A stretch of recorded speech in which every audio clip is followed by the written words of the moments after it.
नमस्ते, जय हिंद। मैं हूं ऋषि सिंह और आप देख रहे हैं हमारा खास शो विस्तार से। अगले हफ्ते यानी कि 15 जुलाई को ऑस्ट्रेलियन पीएम चाइना का दौरा करेंगे, लेकिन इस बार ये कोई सामान्य दौरा नहीं होने वाला। ऑस्ट्रेलिया इस बार अपने डार्विन पोर्ट, जिसे उसने चाइना को लीज पर दिया है, उसे वापस लेने के लिए उससे बात करेगा। ऐसी रिपोर्ट्स हैं कि एंथनी एल्बनीज इस मुद्दे पर शी जिनपिंग से बात करेंगे। अब सोचिए, चाइना जिसने इस बंदरगाह को 99 सालों के लिए लीज पर लिया है, क्या वो इसे ऑस्ट्रेलिया को लौटाएगा या फिर यह मुद्दा दोनों देशों के बीच टकराव का नया कारण बनेगा? आज विस्तार से हम भी आपको डार्विन पोर्ट, उसके लीज की कहानी, चाइना के डिप्लोमेटिक डेब्ट ट्रैप और भारत को इस पूरे घटनाक्रम से क्या रणनीतिक फायदा हो सकता है, इसकी बात करेंगे।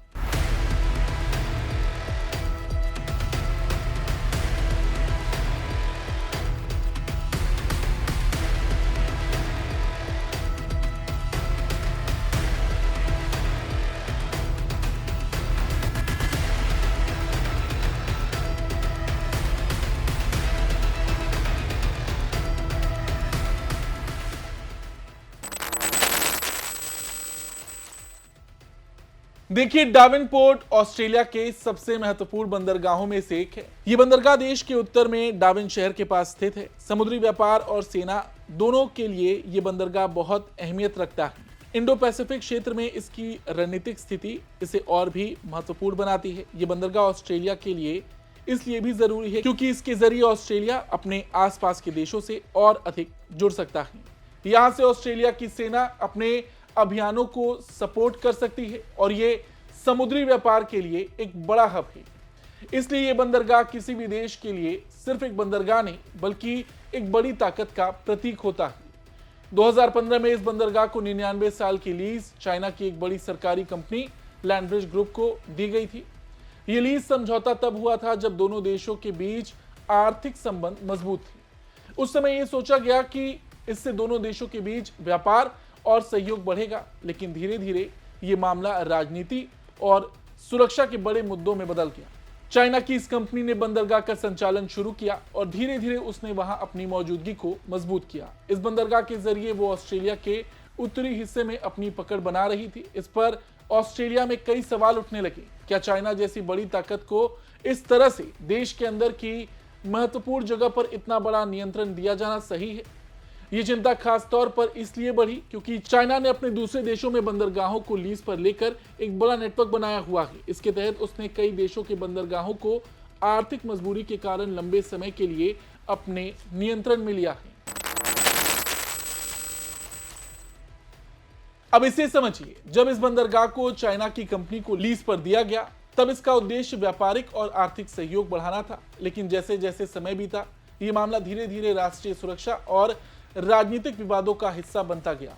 ऑस्ट्रेलियाई जनता और सरकार ने इस बात पर सवाल उठाए कि क्या यह सही है कि क्या चाइना को अपने बगल में बिठाया जाए, क्योंकि चाइना जिस तरह से काम करता है, ये बात किसी से नहीं छिपी। इधर पीएम एल्बनीज का कहना है कि उनकी सरकार डार्विन पोर्ट को चाइना के हाथों से वापस लेगी। उन्होंने इसे राष्ट्रीय सुरक्षा के लिहाज से जरूरी बताया है। लेकिन चाइना तो चाइना है। देखिए, जो चीज उसकी नहीं है, जब वो उस पर झूठे दावे कर सकता है, तो यहां तो वो अपने आप कानूनी तौर तरीके के साथ डार्विन पोर्ट को उसने लीज पर लिया है।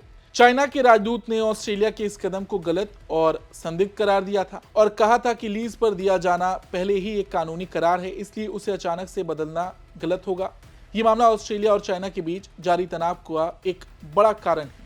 हालांकि दोनों देशों के बीच व्यापारिक संबंध बहुत मजबूत हैं, लेकिन राष्ट्रीय सुरक्षा की वजह से ये बंदरगाह विवाद गर्माता जा रहा है। और अगर समझा भी जाए तो डार्विन पोर्ट का मुद्दा सिर्फ ऑस्ट्रेलिया और चाइना तक सीमित नहीं है। ये पूरी इंडो पैसिफिक क्षेत्र की सुरक्षा और राजनीतिक स्थिरता से जुड़ा हुआ है। चाइना अपनी आर्थिक ताकत के जरिए कई देशों के महत्वपूर्ण बंदरगाहों को लीज पर लेकर एक तरह से रणनीतिक पकड़ बनाता जा रहा है।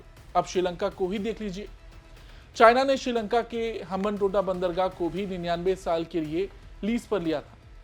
वहां चाइना ने पहले भारी कर्ज दिया। जब श्रीलंका ने कर्ज चुकाया नहीं, तो उसके बदले में चाइना ने ये लीज की। और चाइना ने जो किया उसे हम डिप्लोमेटिक डेब्ट ट्रैप कहते हैं, जिसमें कमजोर देशों को कर्ज के जाल में फंसाकर उनकी जरूरी संपत्तियों पर कब्जा किया जाता है और इसी तरह की स्थिति ऑस्ट्रेलिया को सतर्क कर रही है। यदि चाइना को बंदरगाह पर इतना बड़ा नियंत्रण मिलता रहा तो इससे न सिर्फ ऑस्ट्रेलिया की सुरक्षा बल्कि पूरे क्षेत्र की राजनीति प्रभावित हो सकती है। अच्छा, यहां भारत के लिए भी बड़ा मौका है। भारत के लिए इंडो पैसिफिक क्षेत्र की सुरक्षा बहुत जरूरी है। ऑस्ट्रेलिया अगर डावेनपोर्ट को चाइना से वापस लेता है तो ये भारत के लिए एक मजबूत संकेत होगा कि क्षेत्र में सामरिक संतुलन बना रह सके। इससे भारत और ऑस्ट्रेलिया के बीच रणनीतिक साझेदारी और मजबूत होगी। दोनों देश मिलकर क्षेत्र में शांति और स्थिरता बनाए रखने में मदद कर सकेंगे। डावेनपोर्ट की वापसी से भारत को व्यापारिक और स्ट्रैटेजिक दोनों ही स्तर पर फायदा होगा। बंदरगाह के नियंत्रण में भारत की भागीदारी बढ़ेगी, जिससे समुद्री सुरक्षा बेहतर होगी। साथ ही ऑस्ट्रेलिया, भारत, चाइना के बीच संतुलन बनना आसान होगा। देखा जाए तो ये पूरी कहानी इस बात को दर्शाती है कि कैसे चाइना अपनी ताकत का इस्तेमाल करके दुनिया के कई महत्वपूर्ण पोर्ट्स को नियंत्रित करता है। कई बार ये लीज पर देने के समझौते लंबे समय के लिए होते हैं, जो धीरे धीरे राजनीतिक और सामरिक संकट पैदा कर सकते हैं। और यही वजह है कि ऑस्ट्रेलिया की जो चिंता है वो कहीं ना कहीं सही है।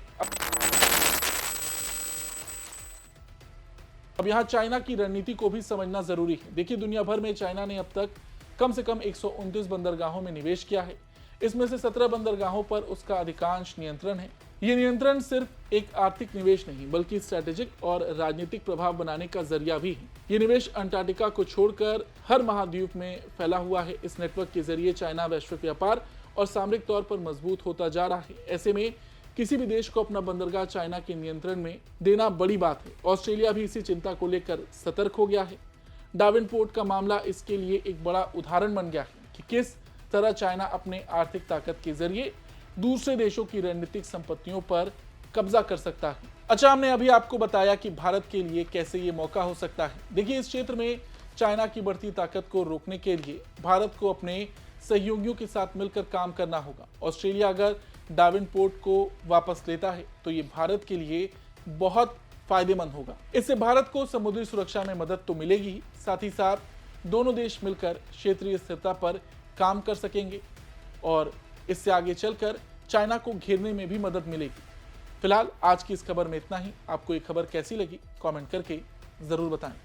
धन्यवाद।